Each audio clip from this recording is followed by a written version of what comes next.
grew up, a mile down the road here, we used to make paper airplanes and throw them off the hayloft, which was kind of funny. That's something we did. Burned up moms typing paper all the time, and we'd modify them, we'd change them, and then, of course, we went through the 80s, and, Mom and Dad were like, don't come back. Whatever you do, don't come back. The 80s were tough, and the 90s, it was just kind of coming out of that, and they told us all not to come back to the farm, go get a job, go do something else, Of course, we both wanted to farm.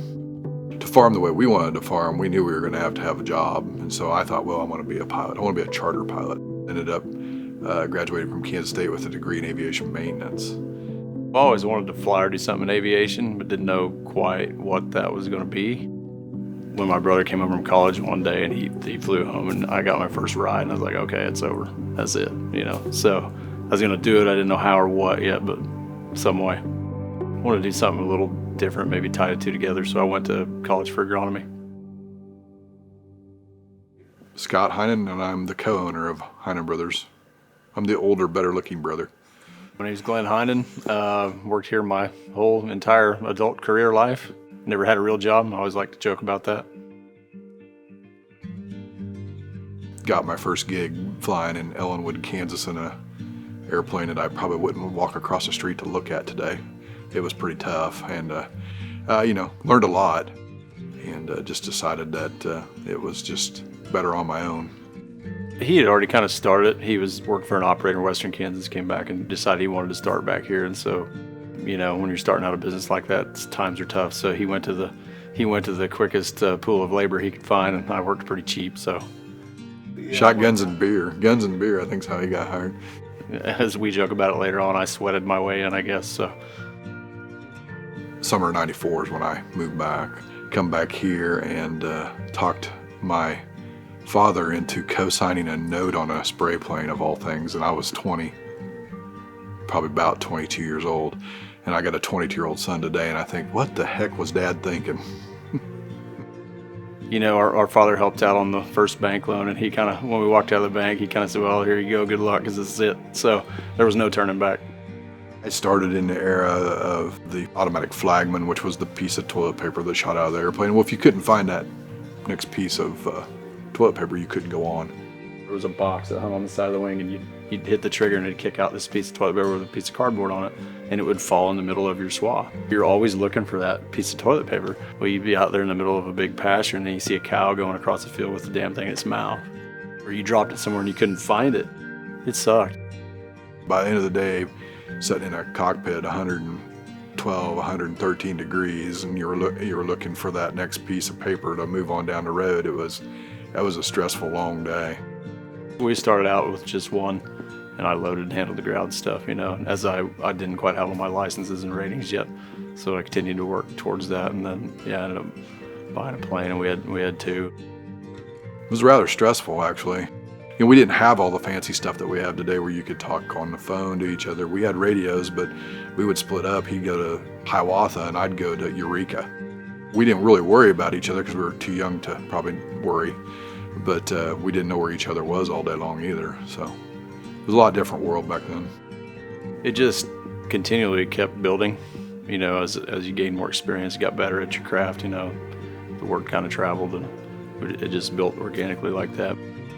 We hit a lick at first, and then we started getting into more technical stuff and bigger stuff in the Flint Hills, and we had some issues in there them years where everything wasn't rosy and perfect because we didn't quite understand how to swath those airplanes on those big fields. So we had some skips and some things that just didn't go our way, and we had to go back and fix all that. And as we fixed it, and the reputation grew that they may not know what they're doing, but they fixed it. So that was good for us, and we learned pretty quickly after that. As we started out, the gentlemen that were probably our age now, as 10 years or 20 years came down the road, those guys that we knew that kind of helped us get started, they wanted to retire. A gentleman by the name of Kermit Carnes in Onega, he was quite a cowboy. Him and an older gentleman by the name of Harold Thompson in Wymore. I tell my wife all the time, I think them two old men what kept us alive. It wasn't like you could get on YouTube or Google something. You had to either scare the heck out of yourself or you had to ask somebody something, and that wait till evening and pick the phone up and actually call somebody that you trusted to give you the right answer if you didn't know what you were doing. And so some of the good friendships we made over time with those guys allowed us to step in and buy their businesses and expand on things that way.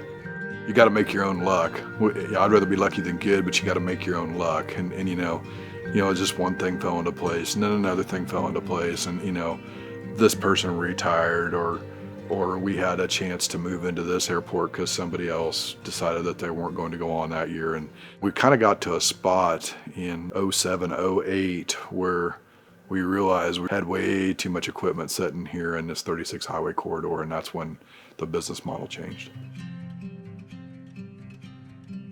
It was Christmas Day. Glenn and I were standing out here in the hangar, and I said, you know what, if we drought, this is going to be horrible.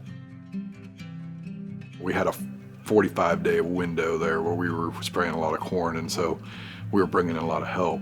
We were sitting here looking at 7 airplanes in the hangar to run on a 45-day run, and otherwise it was just me and him flying the other 2. I said, we're bringing all this help in from Texas, Oklahoma, Louisiana. I said, why don't we just go down there and see who's retiring? Why wouldn't we just buy them out? So we decided we'll just move our equipment south and hire pilots to bring our newer stuff north, and that's how that started. That was the beginning of a really good thing because we also got into different crops, rice, cotton, huge amount of grassland down in Oklahoma. So There's a lot of strategic picking. What's going to span the gap of the calendar year? What's our market? What's a crop that we're not into? Where can we diversify at? What other crop can we use to make sure that everything rolls for the next year? So that kind of drives the growth. So within 15 months, we'd established a business in southeastern Oklahoma in the cotton country. Within a year after that, we were in northeastern Louisiana doing both cotton and rice as well as corn and beans. In 2016, we did a number of government contracts. That was the first year that we crossed the 1 million acre mark. In 2019, we also had gotten involved in 2 locations in Idaho. It was in 2019 that we crossed 2 million acres for the first time, and we have done it again this year. It's given us the opportunity to avoid the catastrophes of droughts as we've had here a couple times in the last 3 years, and have continued to grow. So things just kind of dominoed, but they all kind of fit this spot in the United States where we wanted to be, and it worked very good to move that equipment north to south, south to north, and back and forth. So, and we were already kind of in the edge of those trade territories. When I came here in 2013, Scott and Glenn owned 9 airplanes. I think today we're up around 23, 24. They're go-getters, and they just want to grow, and they keep buying other locations and more equipment and more people, and it just keeps growing. we never set out to be any more than a flying service in our local area. The success of this company is not Glenn and I or Glenn and our wives and I, it is actually the employees. We can conquer the world if we have the right people, but if we don't, it's not worth it. We won't work. Finding people who love their job, want to be a part of it, love the industry they're in, and that passion leads over through all things they do, and it shows in our company what we bring to the table. You just still want to do the same thing you set out to do when you were young. You still want to do a good job for everybody and make sure your growers are taken care of, and still got to stay cognizant of the things that got you to the dance. Anybody can show up with the cheapest price on a doorstep, but Scott and Glenn have such high standards for what they want to bring out to our customer base, and that evolves from the aerial business. Airplanes have to be taken down to the last nut and bolt and inspected, and everything has to be perfect or they're not allowed to fly. You don't find that in normal retail facilities. It's been a fast 20 years, actually, 28. So this year was my 30th class reunion. So, it just flew by. I don't even know where it went, but there's been some trials and tribulations along the way, but I don't know that I've really changed much. It's just been fun industry to be involved with.